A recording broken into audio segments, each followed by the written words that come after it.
Okay, and we are live. ¿Qué tal, amigos? Stuart here from Spain Speaks. Sunday evening, the 1st of October.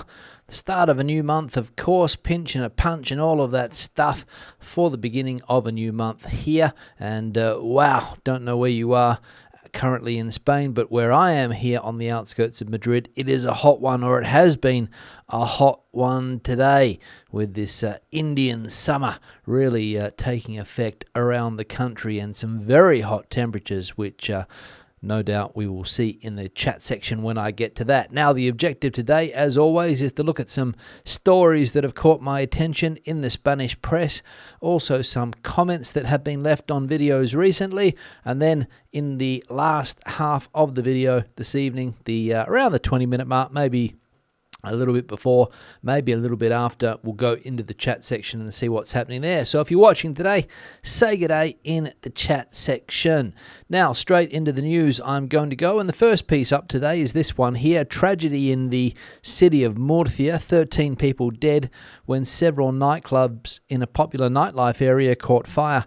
At least 13 people have died in the fire that broke out early this morning in three well-known nightclubs in Murcia, although it has not been ruled out that there may be more deaths. The emergency services are continuing to search for other possible victims.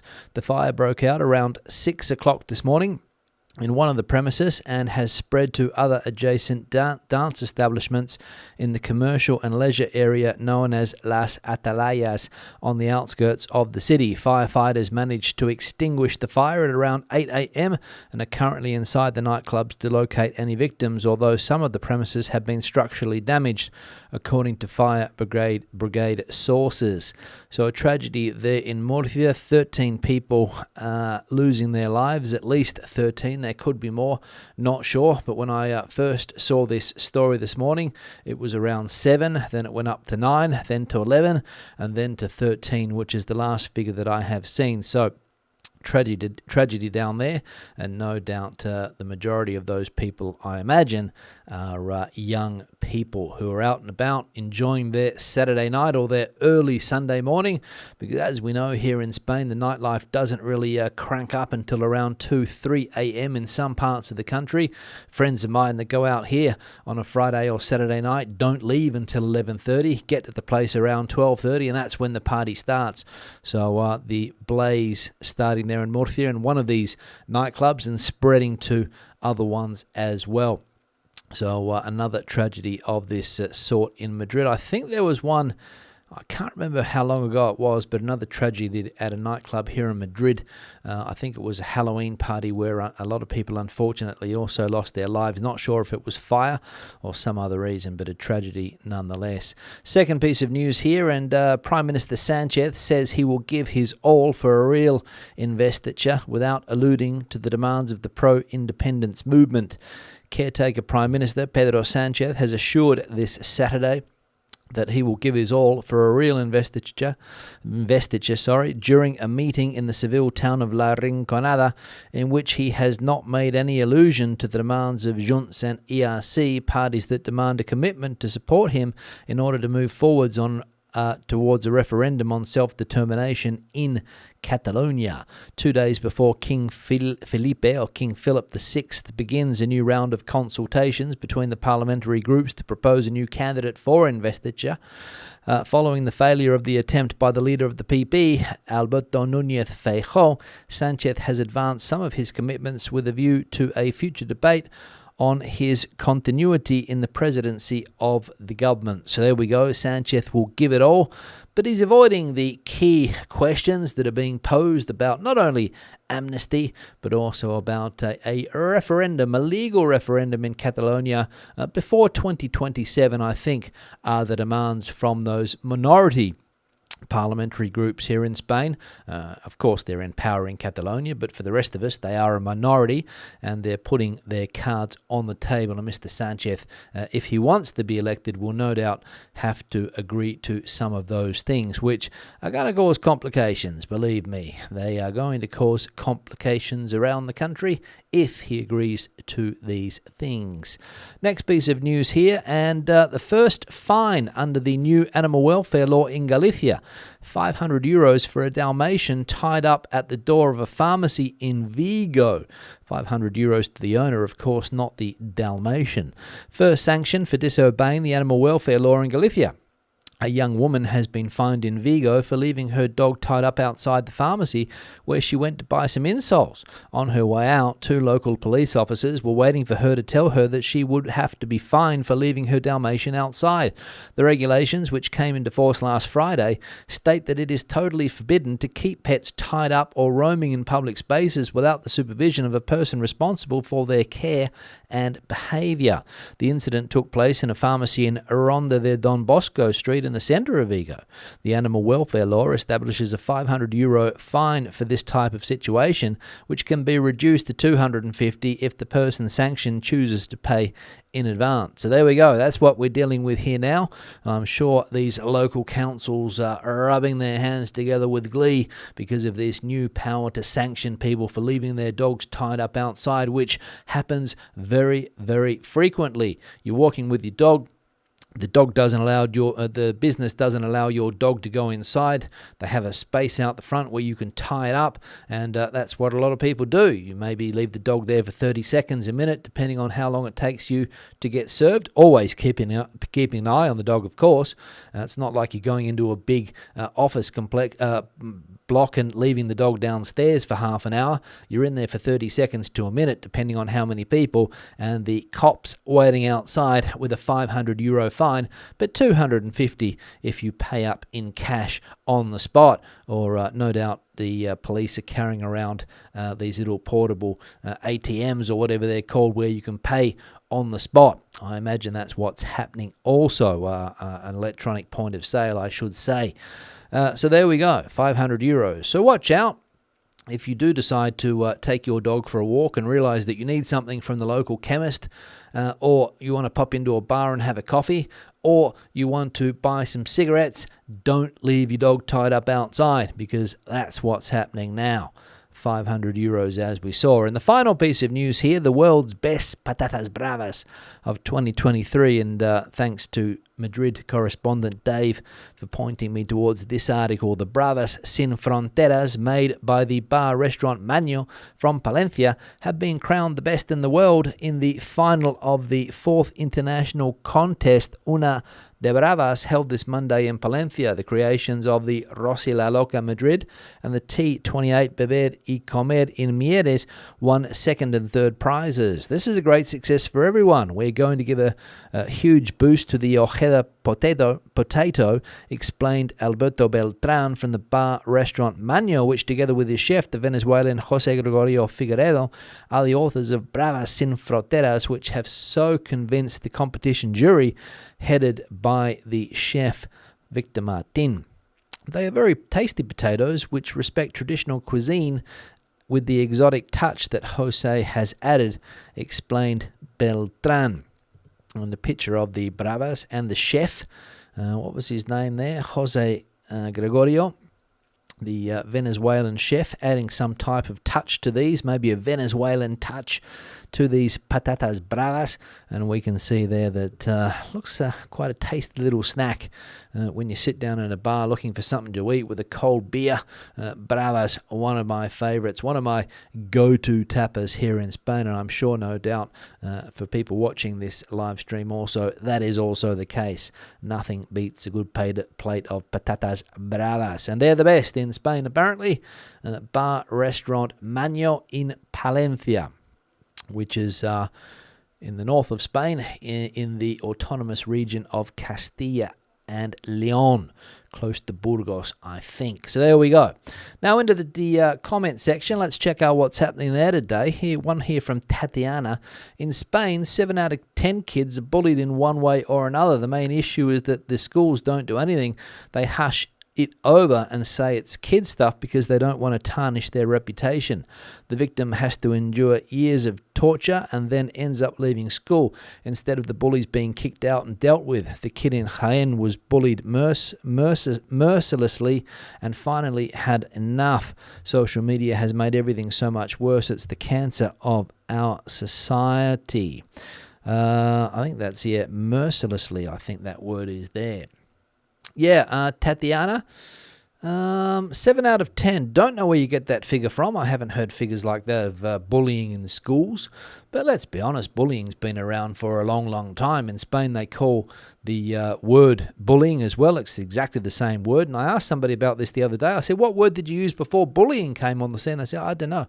Just maybe some type of abuse in schools. But bullying is the word that they use where, as we know, some kids pick on other kids. And social media really has blown this situation. I don't know whether out of proportion, because as I said, a lot of these cyberbullying attacks now are taking place, which are far worse for the victims.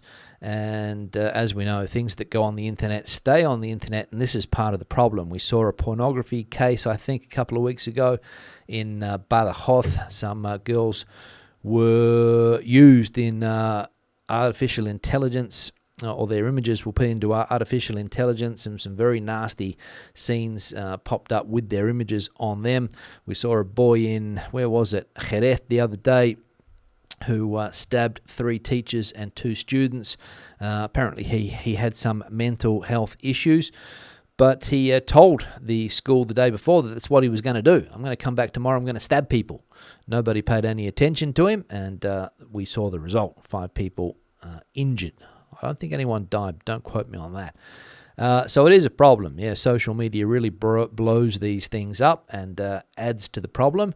But as I said, bullying has always been around, and I don't know if it's an easy thing to stop. But yeah, 7 out of 10. Don't know whether that is an accurate figure because it seems like a very high percentage. One here from Rosebud. Why can't you tell us where you are?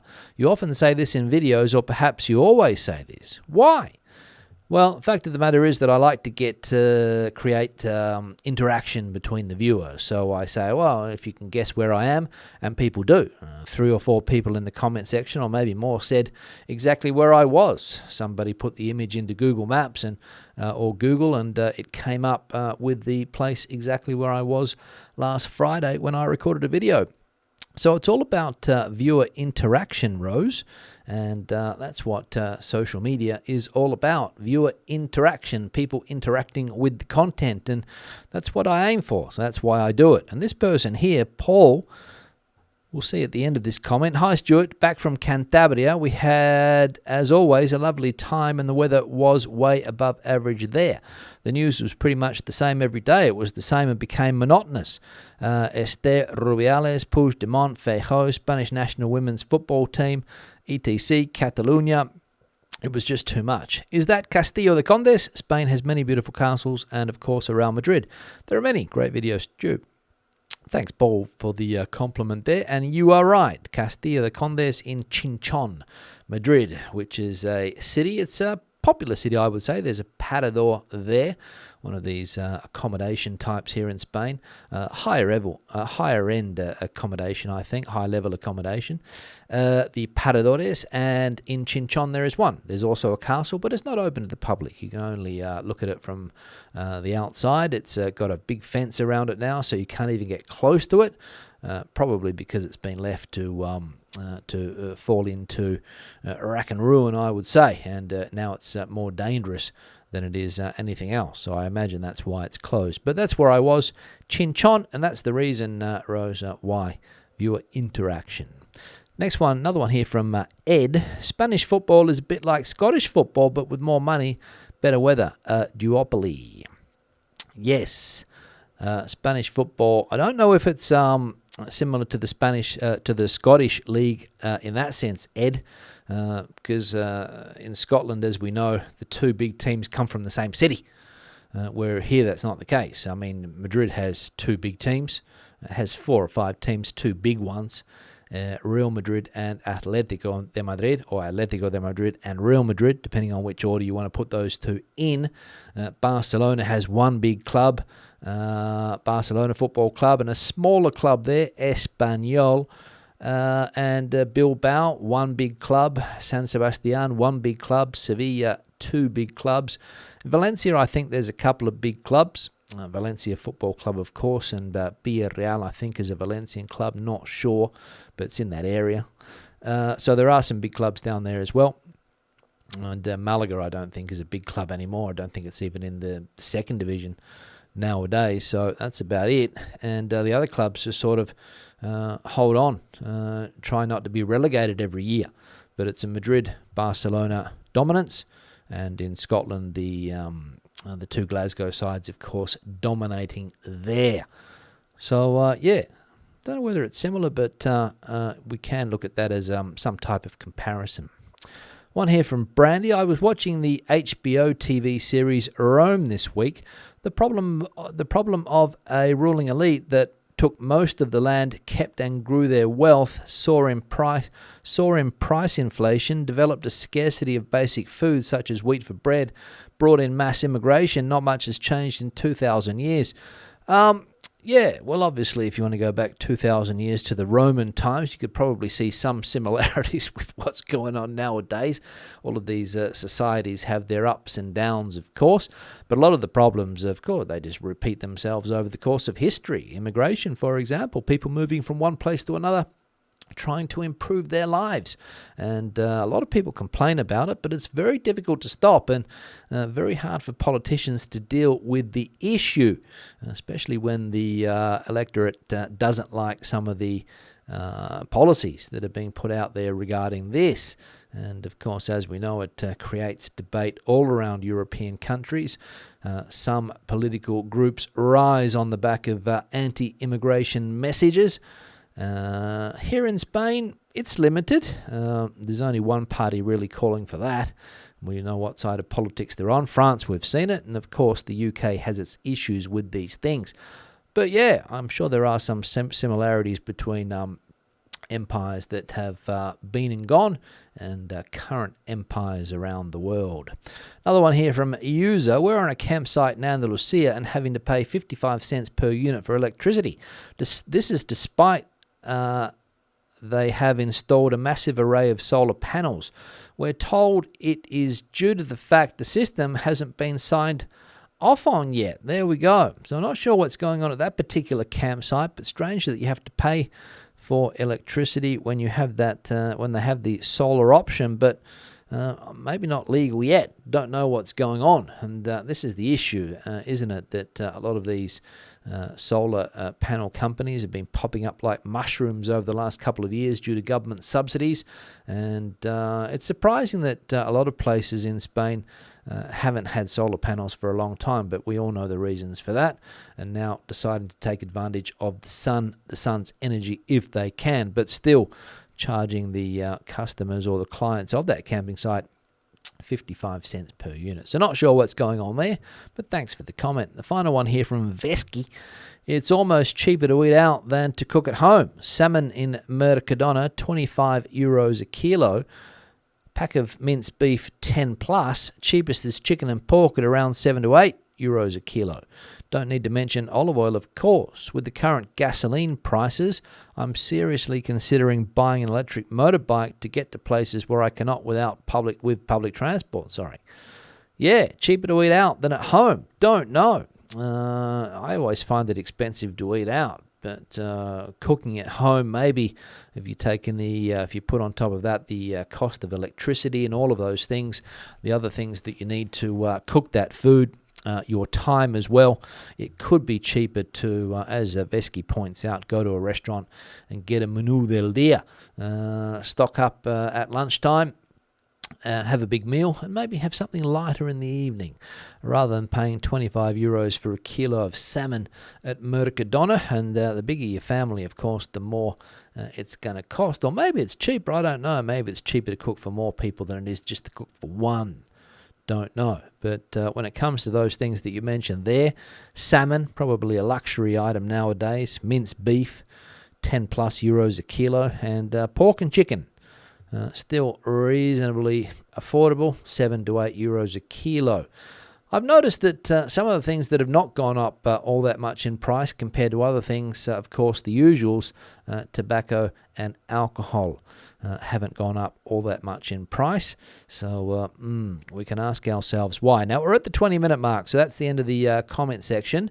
Time to go into the chat. Before I do that, I'm going to change the backdrop.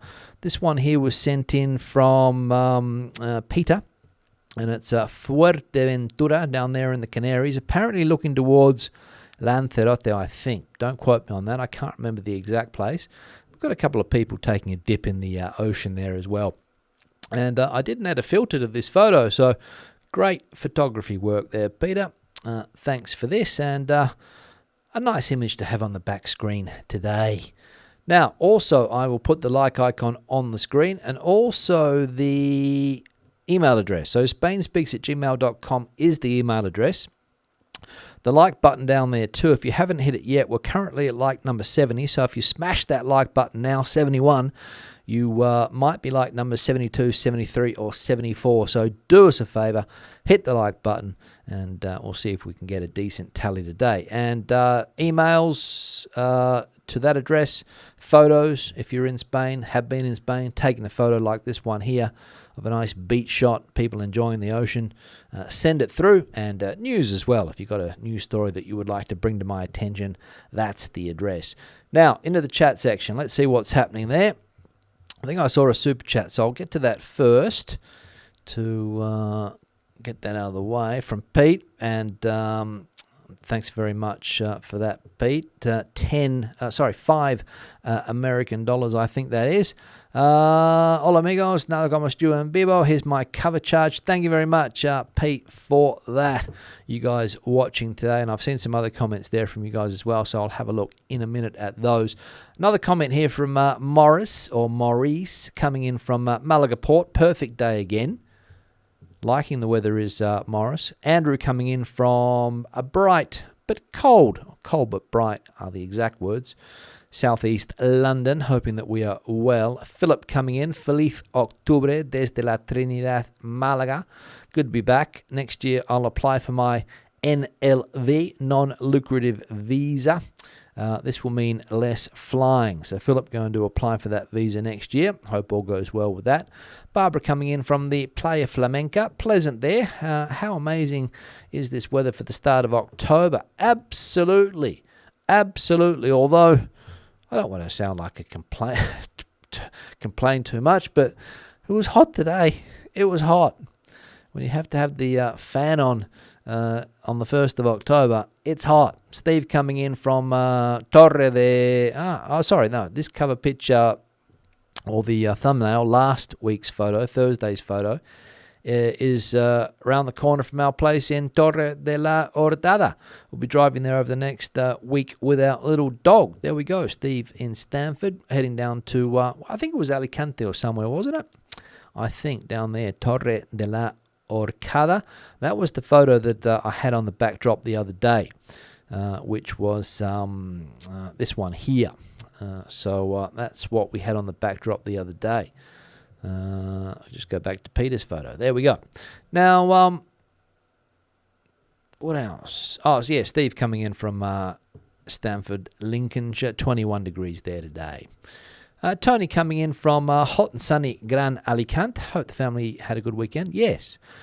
Jane and Pete, the contributors to the channel today, coming in from Ann Arbor, Michigan. Top down on the Miata weather here. Thanks for that, guys, and thanks for the contribution, as I said. Janet coming in from Oxford in the UK. Alan coming in from San Diego. In Spain one day, San Diego the next is Alan, where it's unseasonably cold and cloudy at 18. Richard coming in from Pizarra, Malaga. Been here 10 days. Weather has been around 30 every day, but unfortunately desperate for rain. Yes, we know Malaga is one of those areas where there is a need for more rain. We'll see if it comes. Remember that once we get into November, December, don't normally get a lot of rain in Spain. So we'll have to try and get it in these autumn months. So we'll see. We will see. Ross coming in from Valencia, 27 now, 34 earlier. Hot again. Hot again. Ted asking for likes, so hit that like button. Thanks for that, Ted. Alan coming in from southeast London, hoping all is well. Gino and Isabella coming in from Canada, just enjoying Des Points while watching. I imagine that's a wine, not sure, but thanks for watching today, guys. Colin coming in from Murcia. Dreadful fire at the Fonda Milagros nightclub. Horrendous for everyone involved, absolutely. Especially those people that lost their lives and will have to live with that, the other people, for the rest of their lives. The tragedy like that. Marianne coming in from San Diego, 18 there. Erica coming in from Terrassa, cooling down now, hoping everyone is well. Also been dry in Terrassa also, I think, so they need some rain there too. Jose Antonio coming in from the Royal City, bang smack in the centre of the country, Ciudad Real. Sani coming in from Basingstoke, hoping that we've had a lovely weekend. Yes, you too, Sani. Andrew coming in from Amarinha, gone misty now after a hot day. Normally happens, doesn't it, when you get one of these hot days? You get that mist sometimes roll in. Janet also saying, horrible tragedy. Wasn't there a fire in a restaurant where people couldn't get out because there was only one exit? Yeah, that was in Madrid. I think it was August, maybe, in a place called Manuel Becerra in Madrid, an Italian restaurant caught on fire. They had all of this plastic decoration around the restaurant inside. They had plastic plants hanging from the ceiling. Somebody lit a birthday cake, I believe, and the whole place went up in flames. Can't remember how many people passed away, but it was also a tragedy, Janet. So some fire safety issues should be looked at. Brian coming in here from La Mata. Sorry to hear about the fire. Remembering the Stardust fire in Ireland. Yeah, they happen all around the place, unfortunately, these things. People absolutely packed into these places. A fire starts, difficult, I imagine, for people to get out, especially after you've had a few drinks or whatever else people do at nightclubs nowadays. Maybe not as coherent as they would like to be. Don't know. Andres coming in from Pasadena, California. Sad to hear about the nightclub fires. Absolutely. Mogsy coming in. I think the Madrid one was around 30 years ago. Very sad about the Murcia fire. Condolences to the affected. Yeah, 30 years ago. Don't think it was that long ago because I think it was back in the 1990s, a Halloween problem. Can't remember if it was a fire or not, but I don't think anybody ended up in jail for it, even though there was some responsibility issues with the owners of that place and the amount of people that were inside. Bronny coming in from South Wales, 16 degrees there, rained all day. Well, that's why it's green, isn't it? In that part of the world, the rain, that's right. Whereas here, everything is brown. What else we got going on here? Floodigal saying the nightclub fire is so tragic. The victims and survivors must have been terrified. I imagine so.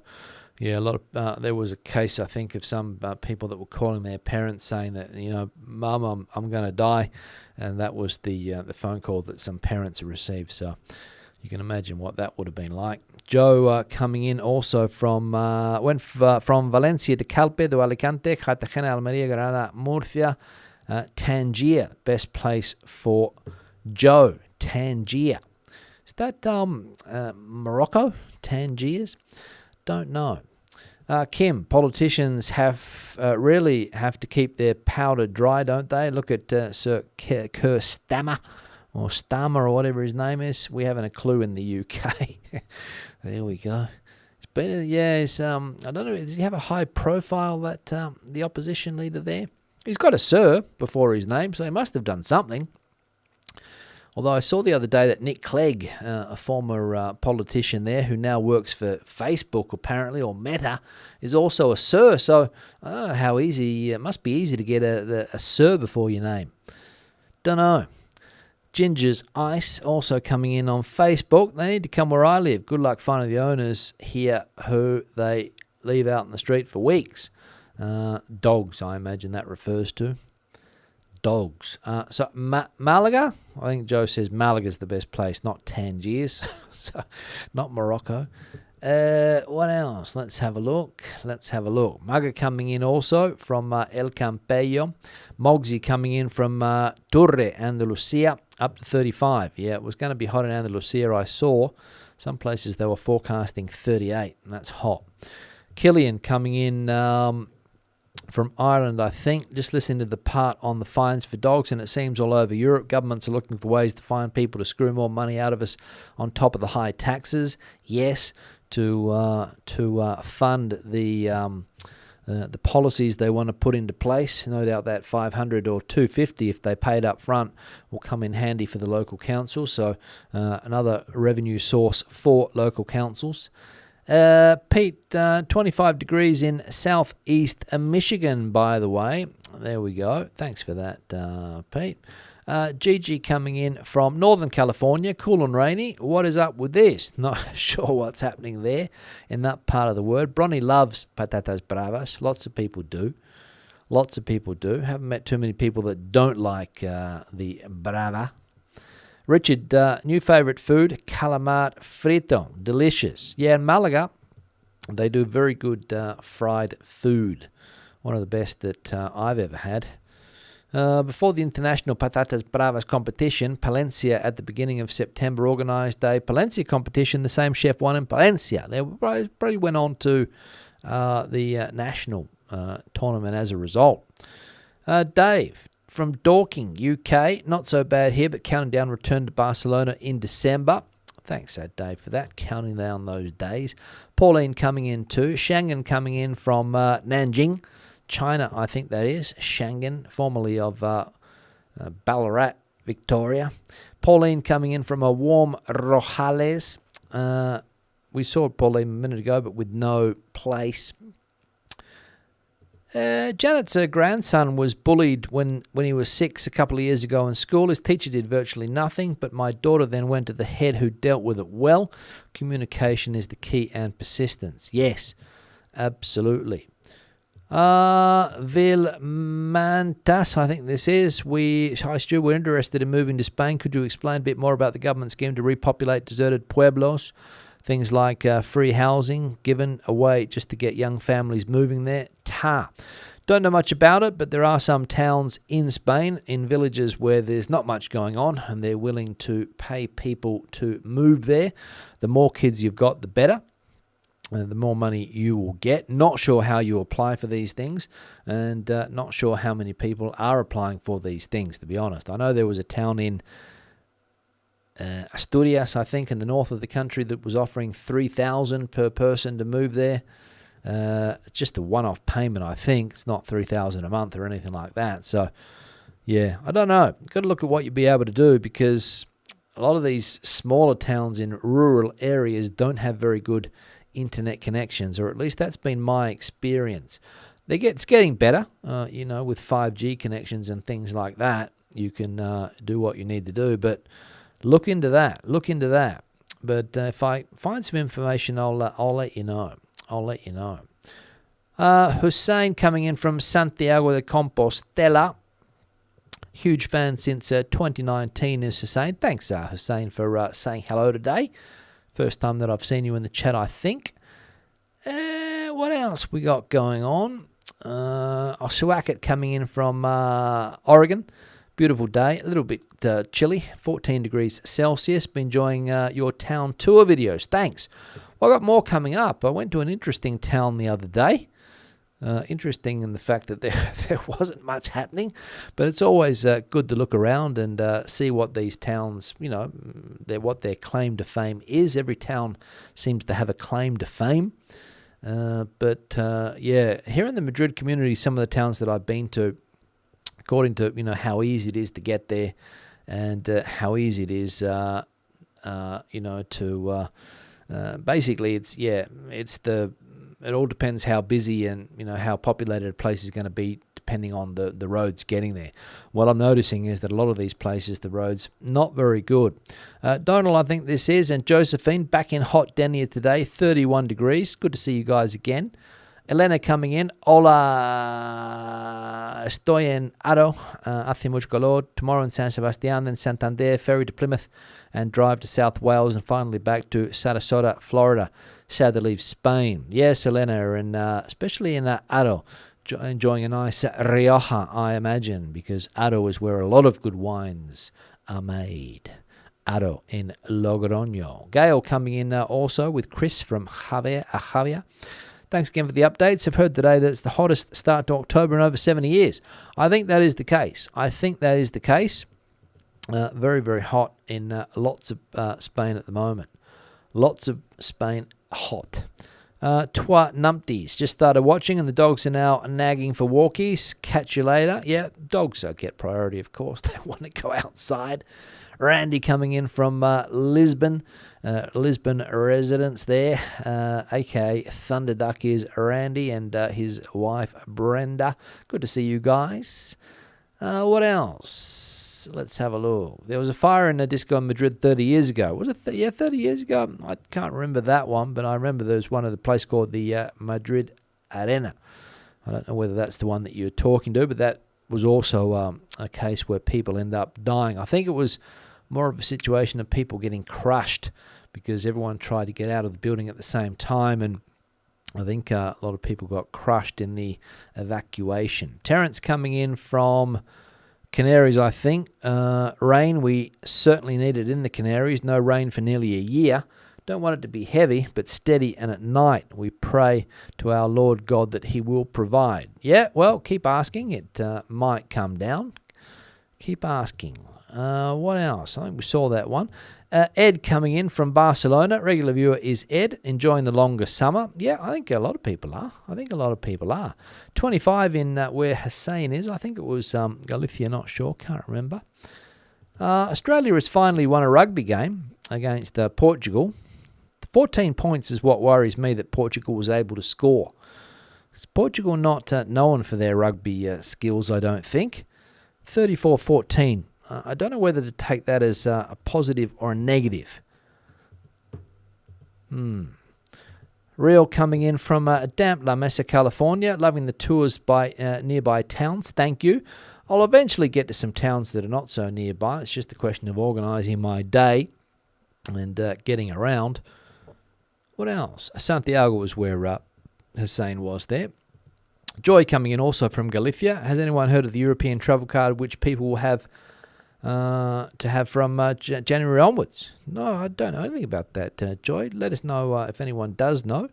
Let us know. Stephen coming in from Cordoba, a beautiful place. We'll definitely go back there. Hope you got my picture. I've got a few more that I can send. Cheers, mate. I think I did, Stephen, see the picture. Send through some more if you've got some. I get quite a few on a weekly basis, so it does sometimes take me a while to get around to it. And of course, depends on, my mood and what I want to see on the background as well. But I imagine that your photo has come through. Zaragoza fire killed 43 people in 1990, Stu. So another tragedy back then as well. 27 on the Rías Bajas, or Baixas as they're now called. Ed's just heard about the awful fire in Murcia. When is Spain going to cop on to using quality building materials? Not sure what the exact problem was there. I imagine that the building had seen better days. I imagine. Don't know.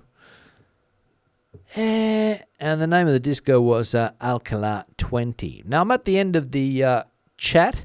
So I'm going to wrap the live stream up. It's been a pleasure as always. I'll be back again tomorrow. We managed to get the 100 mark hit with the likes, so thank you very much for that. As I said, back tomorrow again with some more news, some more comments, some more chat. Hope to see you then. Hasta luego, hasta entonces. Adios.